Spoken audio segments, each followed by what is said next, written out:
I myself, the producer of this podcast, is not eligible to diagnose anyone with a mental health disorder. This podcast is purely for artists discussing the mental health hurdles they struggle with on a daily basis.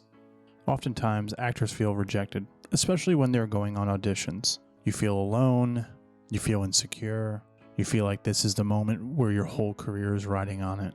So today, I have an actress who wants to talk about dealing with rejection on a mental level while auditioning. Susanne McDonald is an actor, director, and devising theater artist in New York City. She recently graduated from the Boston Conservatory at Berkeley and the London Academy of Music and Dramatic Arts, and went straight from a theater degree into the global pandemic. From there, she began immediately booking commercials, indie films, television, and working with theater companies in San Francisco, Chicago, and Charleston, all thanks to Zoom. Most recently, her devised theater piece was featured at Fools Furry's virtual Build Festival. Her work as an actor was highlighted at an arts and mental health film festival, and in December, she finished her debut film directing project. In her free time, she prioritizes self-care and dreaming up ways to always help her craft as an actor and storytelling to make a positive impact on the community. Ladies and gentlemen, here's my episode with Susanne McDonald. All right, so we are recording. I'm recording on my end. Like I said, I've been doing intros like separately of like who you are, so we'll just hop right in. So, what's going on, Susanne? Thanks for joining us today. I appreciate it. Hi, thank you so much for having me. I appreciate it. No problem, no problem. I've prefaced a few of these episodes with, this is the first time you and I are meeting, because I posted, this idea on Facebook, and I'm not trying to. I just didn't expect the response I got from a lot of people who seem to be very interested in this. In your bio, you said that you had a feature, you had a piece featured for Mental Health Awareness and Film Festival, right? Yeah, I did. It was a really lovely experience. As an actor and creator, director, I always want to find pieces that have a real impact on people. And because mental health is something that is so important to me and something that I think is misunderstood by people, but also misrepresented by medias of all forms. It was a very small part in this short that was just really fun, even though, it was really about someone who was in a heterosexual relationship realizing that they were gay. And it was I always want to make sure to honor other people's stories because I am a cis, straight, white female, and any way that I can support other people's stories is always going to be my way of doing what I can to support narratives that aren't often told. And so it was a really great time, even though it was really deep material and dark. But yeah, it was really great. It was a semi international, bi coastal event that has been going on for a couple years.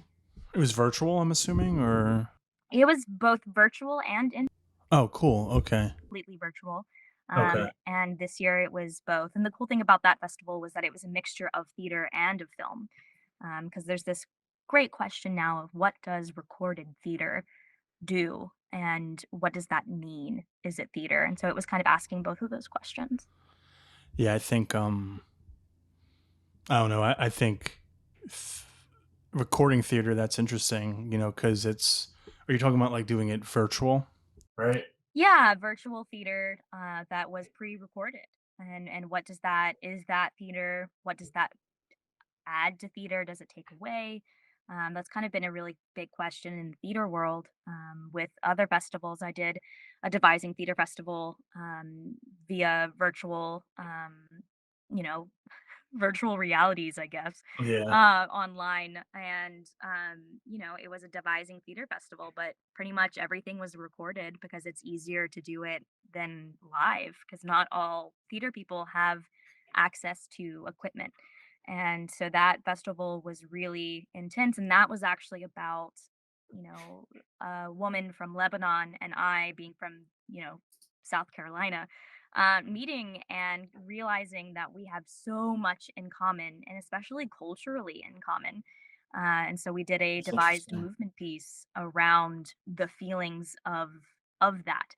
And it's interesting to see what virtual festivals and in-person slash virtual festivals can offer to the arts world in both film and theater.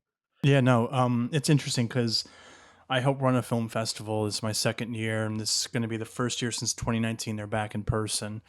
And I helped them do it last year virtual, and it's just not the same. I had a film of mine in it as well. It's just not the same. And then I've been on virtual acting classes, and if it was in person, it would be more so theater. And I was like, whoa, whoa, whoa, I don't know anything about theater. So it was interesting doing it virtually and like reading a theater script. I don't know if that's is it a I don't know what you call it. Reading that like and how it is very much different than reading like a screenplay, so I kind of get where you're coming from, where you're like, well, where does that fine line of like, this is theater but still because it's virtual, so it's very, very interesting that. I've been getting into film the past, gosh, since 2016. I can't count years anymore after the pandemic. I've been in theater for the past 15 years. And, I got all my training in theater. But a lot of my training is also super specific. I went to the South Carolina Governor's School of the Arts, where, people like Danielle Brooks and really cool film people and theater people have come out of. And so that basis of training has given me the ability to switch back and forth pretty easily. And so I started out just auditioning when I had time when I was in conservatory, which was not a lot. And then summer of 2018, 2019, I got a call from a friend. He was like, "Hey, a group of my film buddies need a lead actress tomorrow for a short they're filming. Can you do it?" And I was like, "Sure, why not?" And so I ended up booking my first short film role the night before. Walked onto set. It was so much fun, and it ended up being a set of really amazing commercial filmmakers, and so it became a really cool experience. And so our festival run wasn't until 2020. And so my debut on a film screen actually ended up being through a virtual festival, Oh, which wow. was very disappointing, but also very cool because most of my friends aren't from South Carolina, and that's where we shot it. And because I have gone to school in London and Boston and all over, and so my friends are all over, and so because it was virtual, everyone got to see my debut. So it was very exciting, but also very, very different than what was expected and harder to network, which is kind of the one of the huge purposes of Of a festival. I interrupted you earlier. My apologies. You said you went to Boston University? Boston Conservatory. Boston Conservatory. Sorry about that. You want to speak on that? Because like I said, I cut you off. My apologies. So. So yeah, I went to Boston Conservatory with a major in contemporary theater, which is their brand new major. I was the second year to graduate, which was really awesome and also very interesting. And so I focused on devising theater, which is creating theater from scratch. It's basically being an actor first, but then also a creator, director. I was gonna ask, what does devising theater mean in your bio? When I was doing your intros, acting like I knew what it was, obviously, because when you're, but I was like, devising theater, what the hell is that? A lot of people don't know what it is, even in Is it new? Is it something new? it's very underground. Contemporary theater program is one of the first to give it a name in a BFA program. Okay. So it's, for example, Fool's Fury, which is a theater company that hosted that festival that I was talking about previously. They've been around for 15 years, but that was before colleges started to teach what devising theater is. And basically, it's experimental form of theater where you basically create everything from scratch, or you take something like a Shakespeare play and adapt it on the fly, and then you set it, and then you decide, hey, this is what's going to happen. And it's wacky, it's fun, it can be dark, it can be anything you want it to be. That's interesting. You seem to really kind of have immersed yourself in the like world of you're doing all aspects of theater.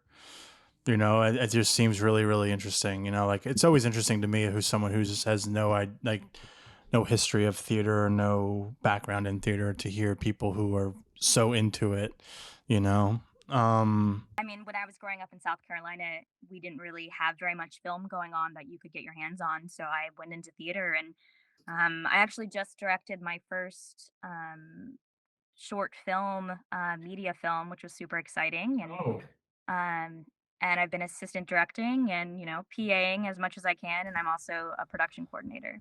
nice, nice. So, today like I keep prefacing, this is a topic that you wanted to discuss. And first, I would like to ask every guest I do ask, therapy. Do or have you been to therapy? Are you currently in therapy? And what are your thoughts on therapy? I've actually been in therapy since I was in second grade on and off. Oh, wow. Okay. Yeah, my parents got divorced when I was just before first grade.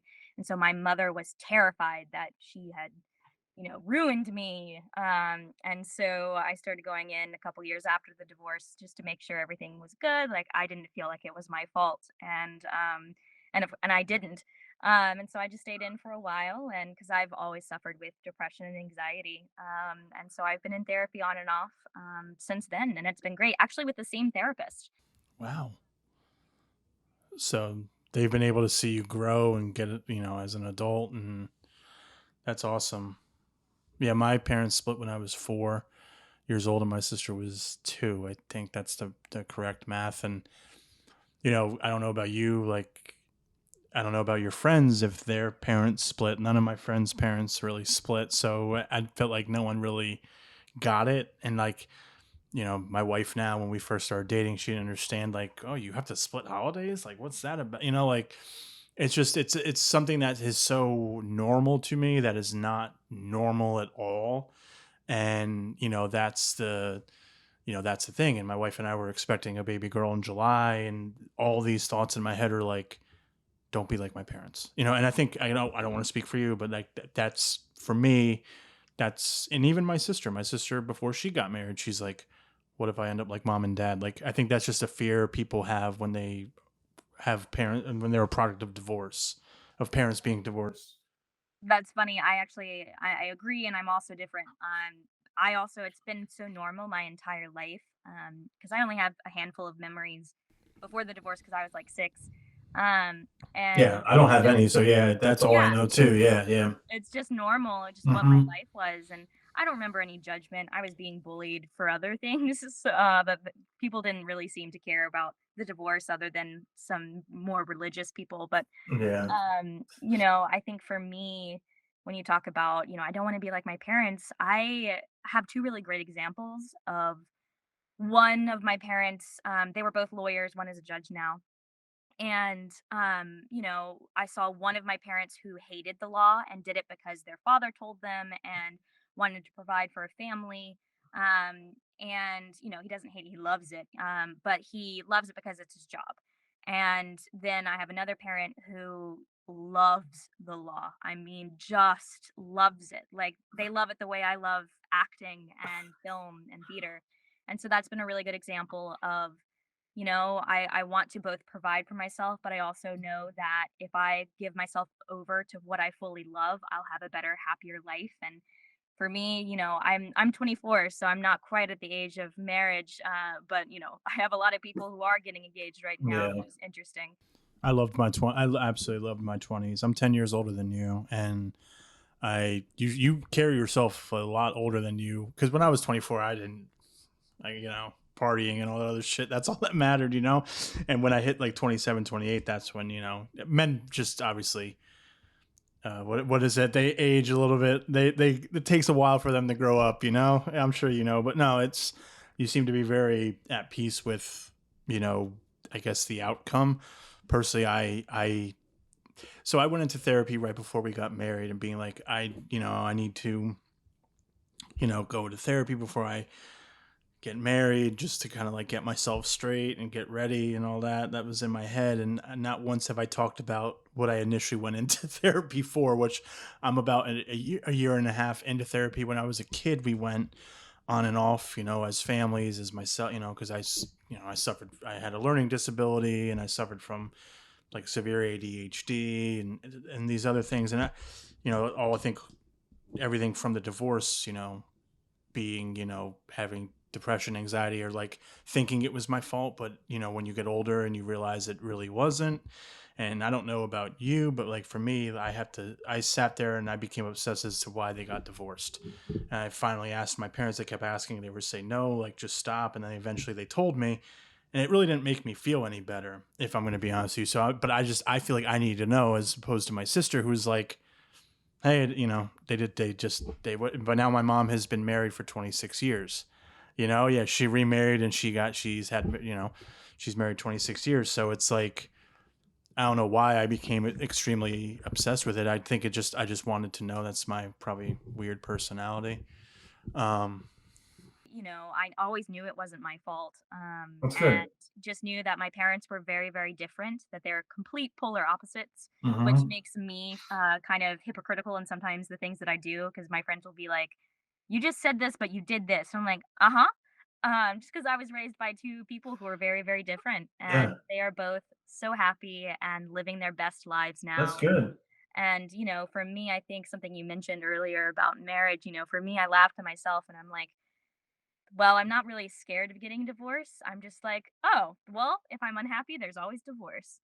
Yeah, no, yeah, I think that's a good way of looking at it too, but I feel, and this is just, this has to be something I'm going through, obviously, because it's like there's just that looming. It's like, how do I look at it? But I want to say it, but I don't want to sound weird. It's like if you had a history of family illness. So like you're more prone to you're more prone to have that illness. So for me, it's like, okay, I was raised by two parents who were divorced. Like that's all I know. So how, I feel like there's just this.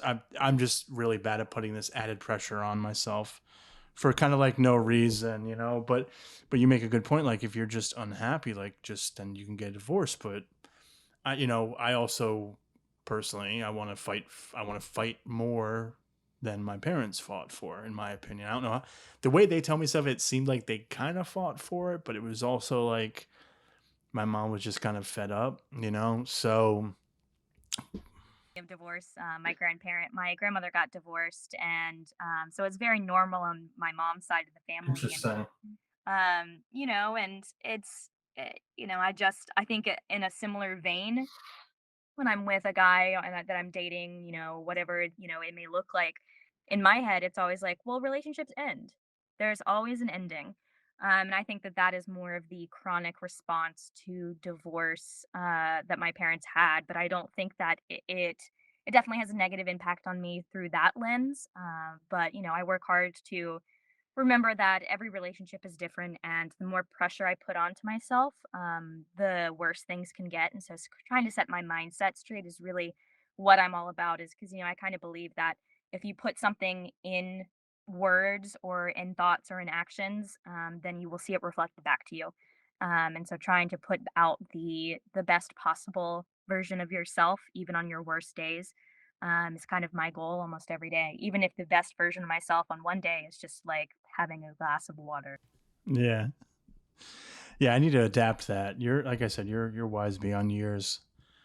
Because I don't really. I'm being serious. I'm not. What?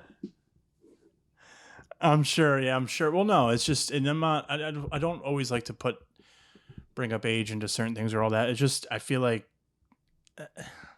I don't know. I feel like this is kind of going off topic. I don't. Are you technically a millennial? No, or you're okay. Okay. Okay. So I thought millennials were born between 84 and 85 and 2001. That's what I thought, but I might be wrong. No, I thought millennials started at 98. I mean, Gen Z started at 98. They might But I'm have. not sure Okay. if that's true. I Yeah, I'll think it have to depends look on it who up you later for ask. sure. Yeah. It's At this point, it's kind of like, do you remember 9/11 or do you not? Yeah, yeah, exactly. Yeah. I don't mean to Um, laugh at that, but yeah, yeah, you're right. yeah. Like if you remembered it, then so, and I'm being extremely biased. I think millennials my age group, and I'm gonna even say your guys' age group, we've lived through so much. We've lived through so fucking much. I'm not saying that we haven't, like, our parents haven't lived through a lot, but we've lived through so much. So I feel like we either diffuse terror and hate and all that with humor, or we are going to be very, like, opinionated about it, very more mature about it. I don't want to sit here and say, well, millennials paved the way for everyone else younger than us. I wouldn't really necessarily say that at all, but I do think Gen Zs and even people who are younger than you, I don't know what's below Gen Z, but like 17, 18-year olds, 16-year olds, like being comfortable enough to like come out and just be who they are in high school. I wanted to be in theater so bad in high school, but I didn't think I could act. So I was like, what? I've just played basketball my entire childhood, which I still love. I love basketball. I watch all, like, I'm a sports nut, but I My just, dad wanted me to be a point guard. and you were probably, nah, I I'm played a good. little bit. I played Yeah. a little Okay. bit. Cool. Cool. All right. Yeah. Yeah. I keep telling my wife, like, I want to sign up my daughter for every sport, because I think sports, much like a film set, or I'm sure you do theater, that team camaraderie, I think, will help you kind of conquer anything in life, I agree. I in my think that, opinion.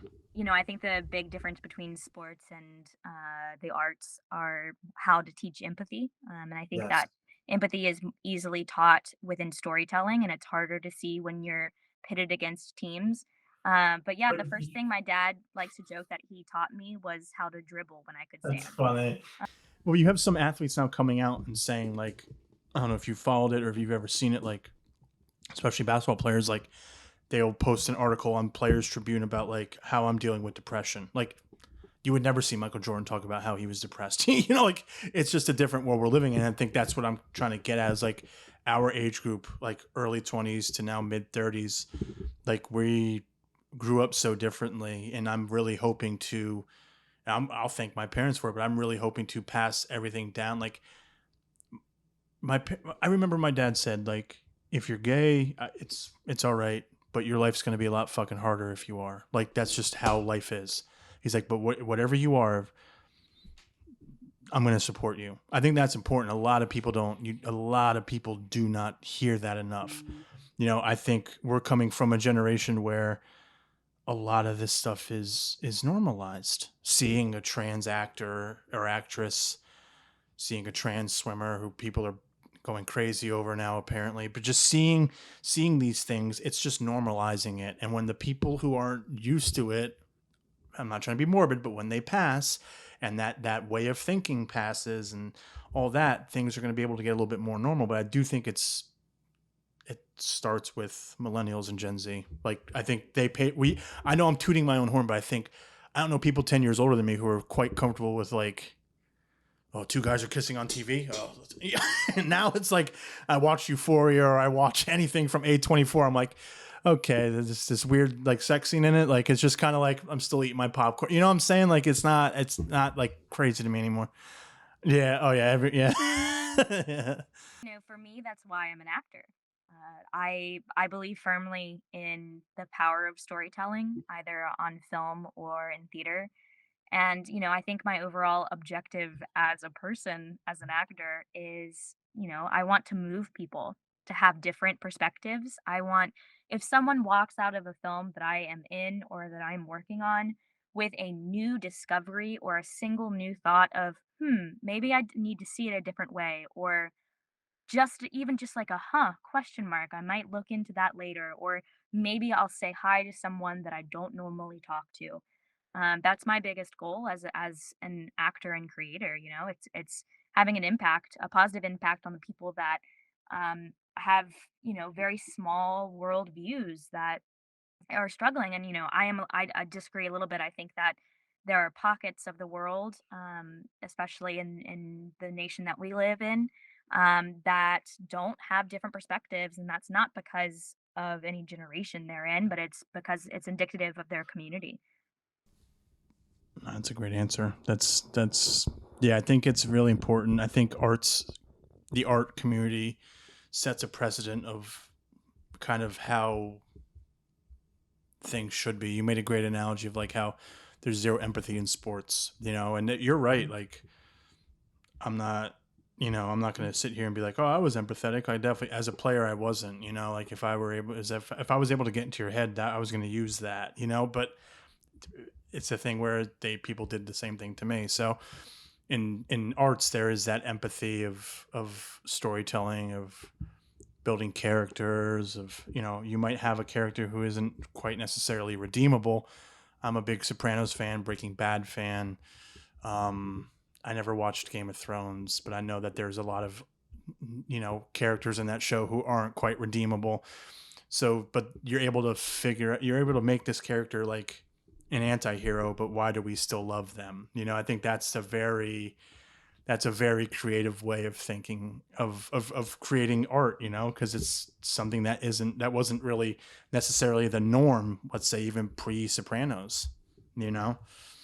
So the topic we are talking about today, we will get to it, I swear. I think we're just uh, meeting one another and just talking. It's been awesome so far. The first 25, 30 minutes is actors dealing with rejection, and I specifically said like in auditions, because I don't know how much I can feel rejected when I've landed a role and I'm working with a director who, is it's a very good working relationship. So I kind of did pinpoint it to, auditioning. Now, I don't know if you have experience or you can speak on maybe feeling rejected while in the process of shooting something. I've never had that way. So, you know, when you audition, what are some like nerves going through you? Do you get nervous? Do you have a routine to calm you down? Like what is Suzanne's pre audition workout, so to speak, to kind of calm your nerves? I'm a huge fan of warm-ups, which you don't often see on film sets. That's more of a theater side of me. So I try to do a full body breath warm-up. Your warm-ups for theater, you start with breath, you go into your body, you check in with your breath, and then you start vocalizing, and then you do your articulation, and you just, you're trying to rid your body of any tension. And for me, that's actually something that I try to do for myself as a person as well, just because I have a baseline of anxiety. So my baseline is usually Sorry, the way you said it and just laughed. Sorry. So you have a base. So you're saying you're always anxious, like you always have anxiety. You're saying so your baseline anxiety. All right, go into that. right. And so for me, it's about, okay, how can I either A, use this anxiety to help me through the audition? And, or B, okay, how can I ground myself? And it really is a ritual for me. For me, I went to 6 years of conservatory, so 6 straight consecutive years of theater training. And the number one thing that I got from that was the importance of breath and the importance of warming up your mind and your body. And so that's my biggest ritual, is feeling the floor beneath me, breathing, taking a step, and trying to clear my brain. I think one of the big reasons why I'm an actor and why I love it so much is there's this point where you kind of, this sounds kitschy, but where you become the character, when your thoughts recede and you let go of everything that is in your real physical world or in your mind as the person, Mm-hmm. and you suddenly just start to be free of those things and you start to connect more with the character. And for me, that's the goal of every part and of every audition, of anything that I am doing as an actor. That is the goal, is to find that freedom. The freedom in the mind, really, which leads to the freedom of the body, and that's harder said than done. It's not always going to happen. But for auditions, it's really important to just breathe and know that it's going to be okay no matter what happens. And a couple weeks ago, I just got to New York in August. So I just graduated in 2020, which was interesting to graduate out of 2020 with a theater degree. But I Yeah. actually ended up working throughout the pandemic and booked my first like 3 commercials in 2020 and 2021. And so I had a pretty successful pandemic uh, situation, I guess. And so, a couple weeks ago, I've been in New York for a little bit now, less than a year, and there was a couple times where I just fell on my face like twice in casting director workshops, which are a lot like auditions, except these auditions you pay for. Um, and I felt horrible because I have a lot of training. I'm very, I trust myself, I thought, and I suddenly had this crisis of like, oh my goodness, I never normally mess up lines. Like, what's going on? And trying to get back to the basics of remembering, okay, I'm a person. There's a lot going on in New York City. There's a lot going on in the world that we're living in now, especially. And so getting back to that, the mindset of breathing and just remembering that acting is supposed to be fun. This is supposed to be fun. And so, it's just trying to do your best and try to stick to what works for you. Yeah, it's always tough to remind yourself that though when you're going through it, it's you're right, like it is supposed to be fun, and this is like when you're on set, you're like, oh man, this is everything I dreamt of. Like this is everything I've dreamt of. So why is it so stressful? Yeah, but also, the dream is also auditioning. For an actor, Yes. you're going to audition way more than you're going to be on set. Yep. And so you have to figure out, how can I learn to love auditions, or at least learn to tolerate them, and how do I balance them within my life?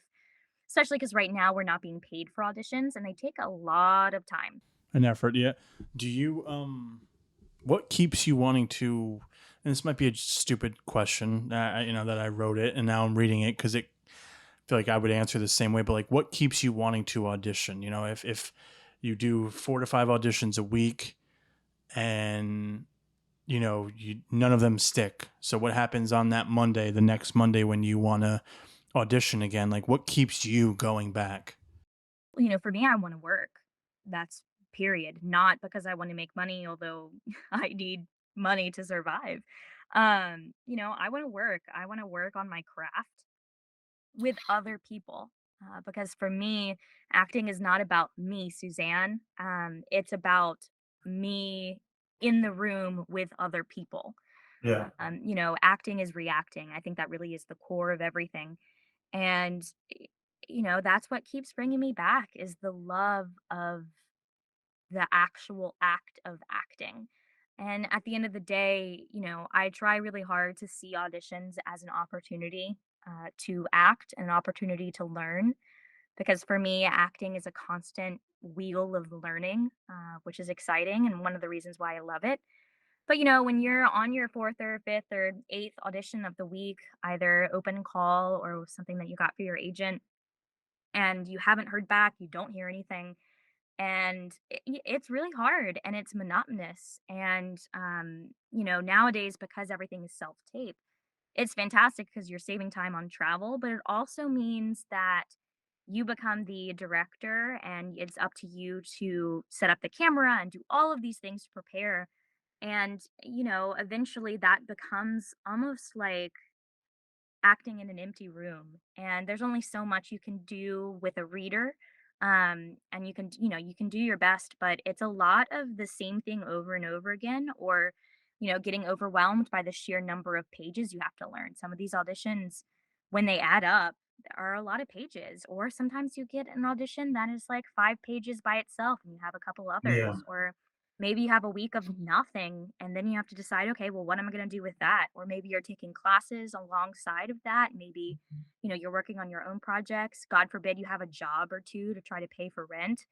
And so, it's a combination of things. And I think, it's an ebb and flow of different emotions all the time when I'm auditioning, at least. Yeah, I mean, I only recently started doing in-person auditions last year for the first time. I would do virtual, or I would apply on like Actors Access, and I wouldn't even like get a call back. So at some point I was like, well, wait, hold on. I can direct and I can write. Why don't I just kind of make my own, like, if I can't write, let me find someone else who has a script. Let me kind of like start teaming up with people. And I think that's very interesting. Like a world we live in now where we can kind of do that, where you have people such as myself who were just like, yeah, I didn't really have that. I didn't train for acting. I just really, I'm not saying it's a natural thing for me because I think you can always grow and get better at it, and you can study it a certain way. I bought a few acting books for Christmas this year so I could actually be like, take myself seriously. Oh man, I think it was, let me look really quickly. It's was it Stella Adler? I put it on the list on Amazon, and I think it was only one book. Let me see. Sorry. No, no, no. Yeah, no. I don't know much about acting books, like, per se. I'm not, I didn't know that there was books on acting. Like, really? Like I could do that? Like yeah, let me look really quickly. Yeah, no, but I want to start diving into that, and just, other people have mentioned, oh, you should check out this person and see what they like, and see this and see that, and go in there. But yeah, I want to just kind of start taking myself a little bit more seriously. And yeah, well, I just have to, because I feel like, you know it's a topic for another episode that we've all been talking about, which is like imposter syndrome. But I'm more so like, I don't want to like act alongside you or someone else and then be like, oh, I'm a fucking fraud. Like I'm just a fraud. Um, That I think a lot of people struggle with that. But at the end of the day, acting is about relating human to human. And, it doesn't really matter how much training you have. Some people can walk on set and be an amazing actor with no experience, not know anything about anything. Mhm. And, sometimes it's not always the same. Everyone's different. I believe in studying the craft just Yeah. because I'm a super nerd, and thinks it's super important. And, for me, it's all about building your tool belt Mhm. of, things that can help you through your technique. But, as much technique and as much training as you can do when you walk on to rehearsal or walk onto set, you have to throw it all away and trust that it's there. And so Yeah. it's hard to do that, Yeah. especially when you start talking about money. But I think two of the things that you mentioned, was making your own work. If I have any advice for anyone in the entire world who wants to be an actor or a creator of any kind, make your own work. Yep. I was lucky enough to get my bachelor's of fine arts in making my own work. Nice. And, Nice. that actually ended up being a happy accident. But, that is the smartest thing that I have ever done. I see you post on Facebook like, hey, I'm looking for people to read for this, for that. I think since I've friended you when we reached out, I've been tempted to be like, hey, let me submit, but I don't have the balls to do that yet.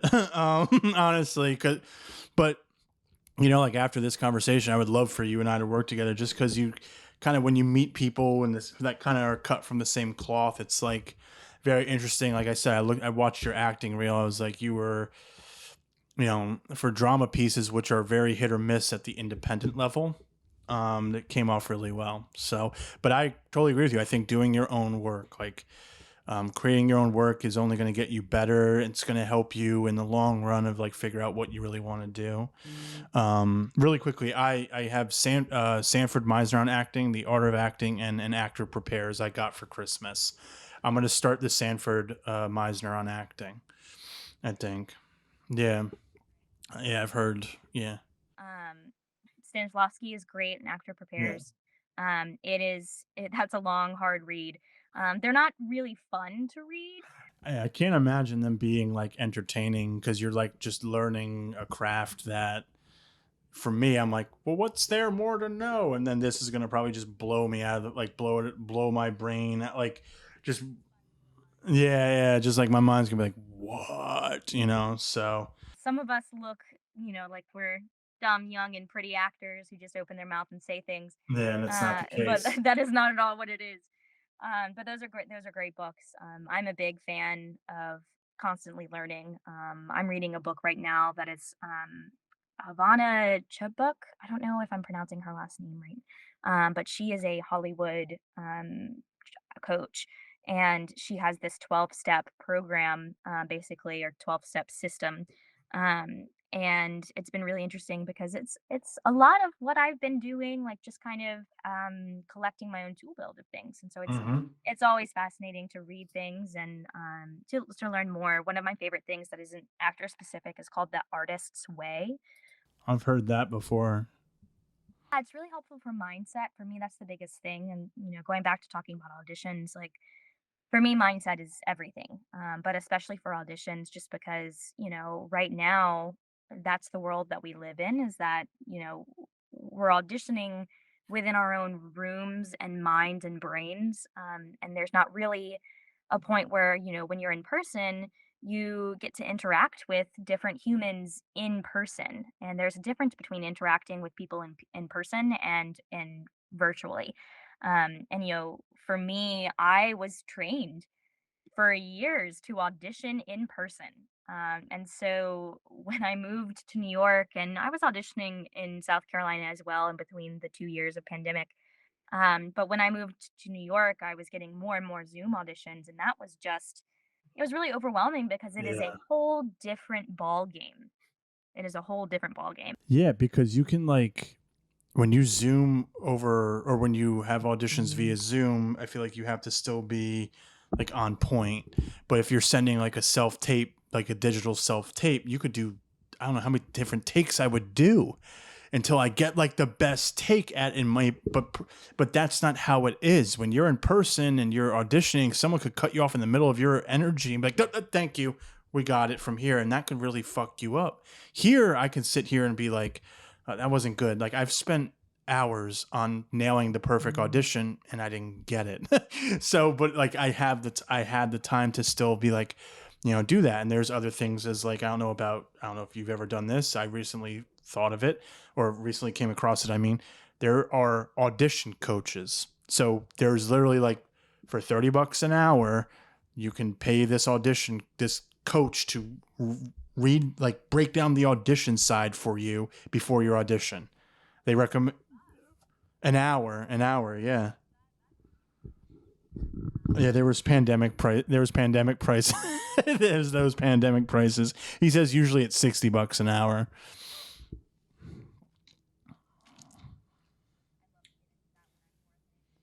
Yeah,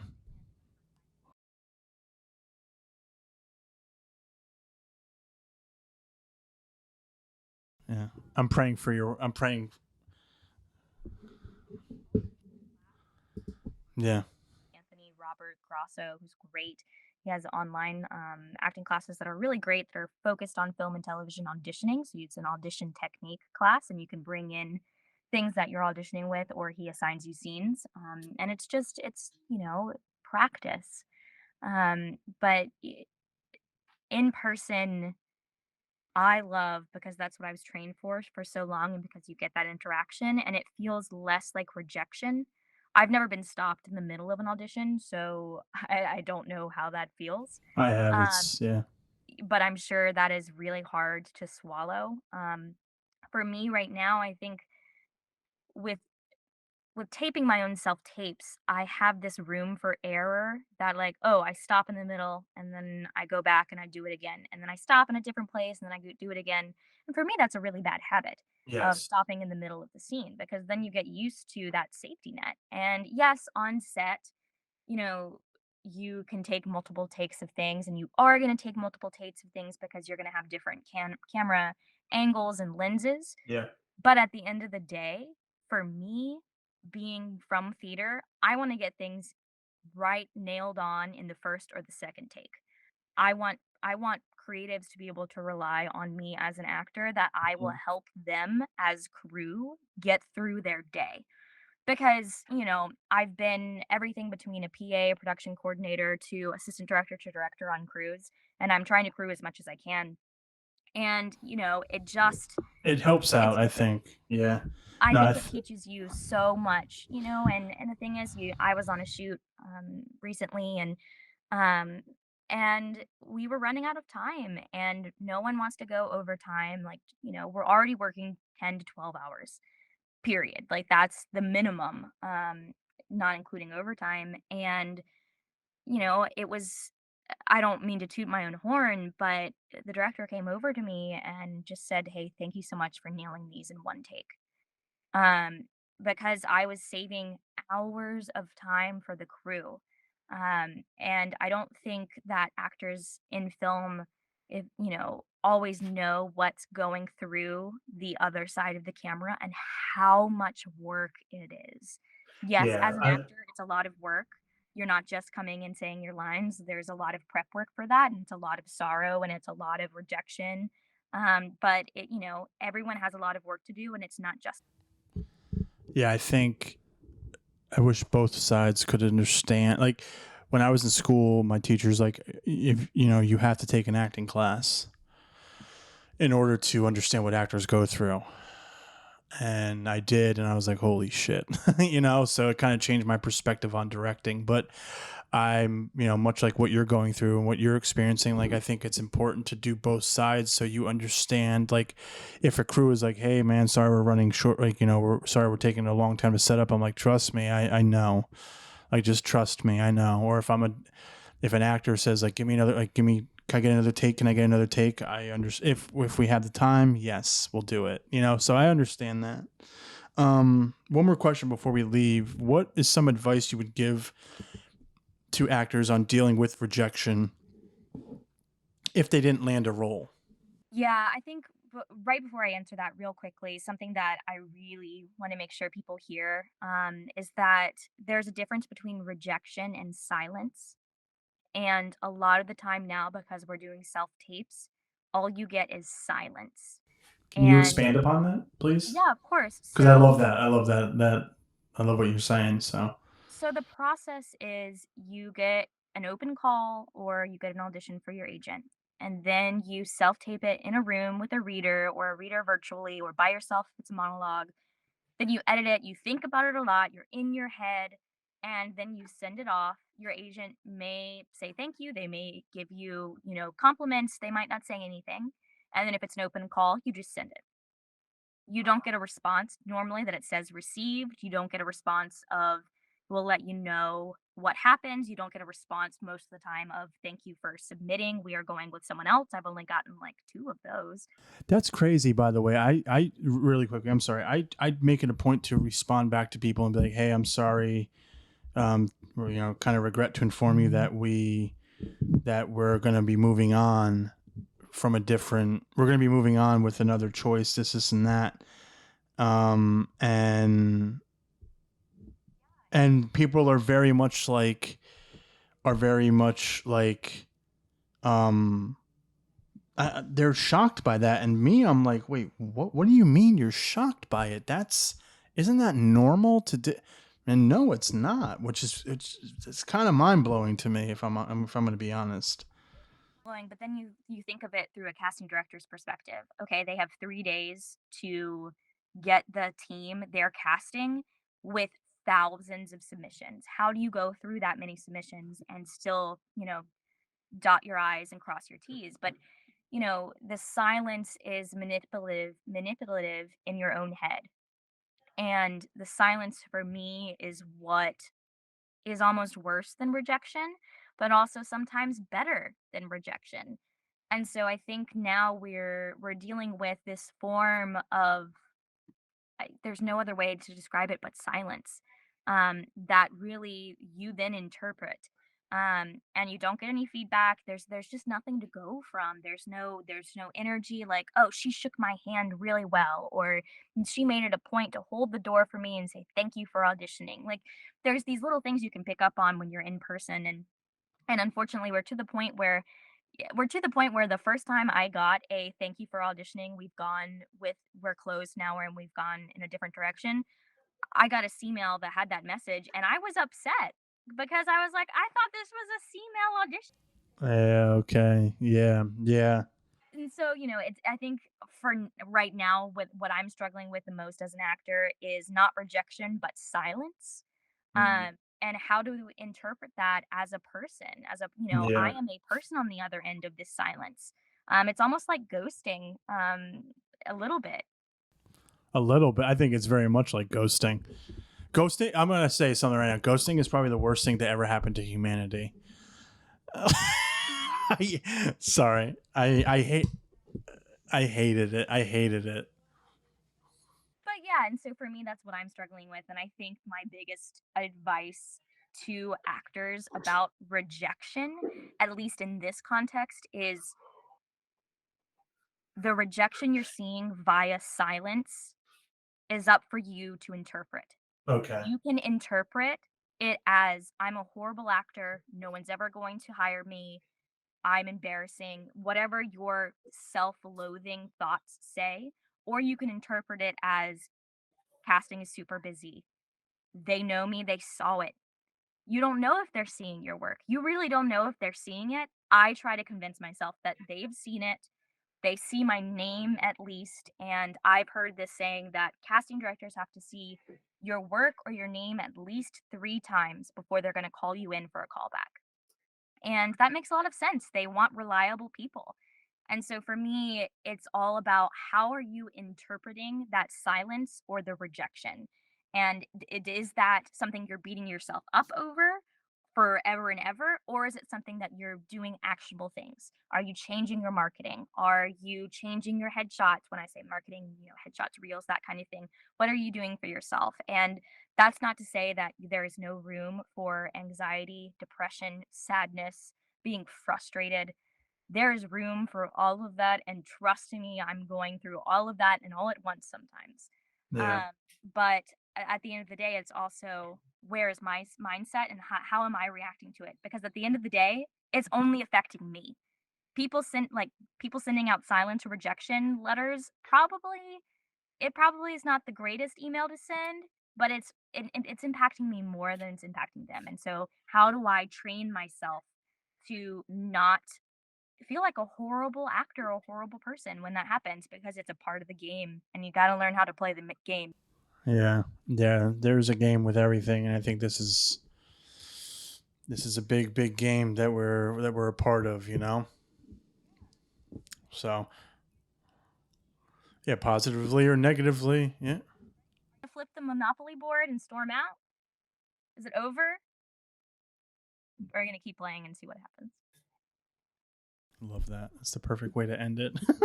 You're full of gems. Yeah, you're just full of gems. It's really it's something to I enjoy listening. You're really full of like a lot of you just speak with like someone who's just had a lot of experience in a lot of this stuff, which is important, like you're saying you've been to a handful of conservatories and, schools, classes, all this, and I think just doing all of that, exposing yourself to all of that in the begin, as early on as possible is really, I think, is very important.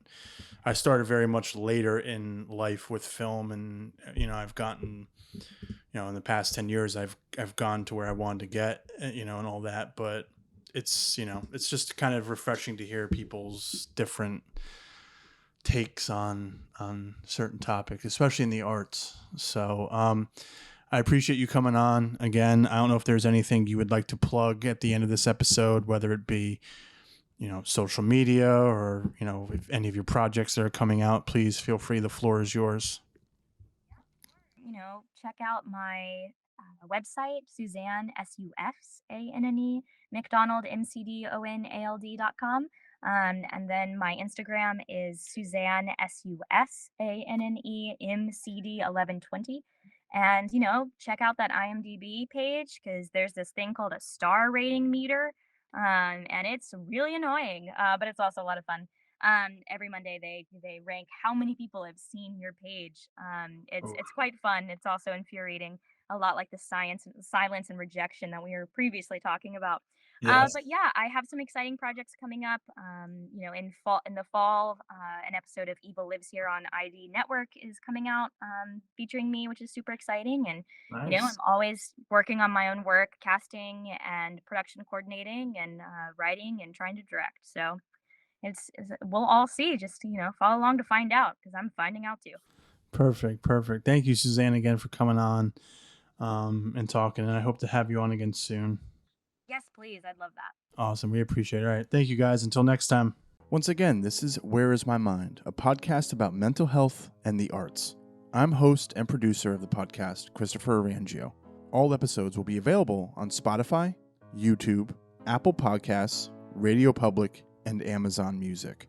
Once again, this is Chris Orangeo, and thank you for supporting.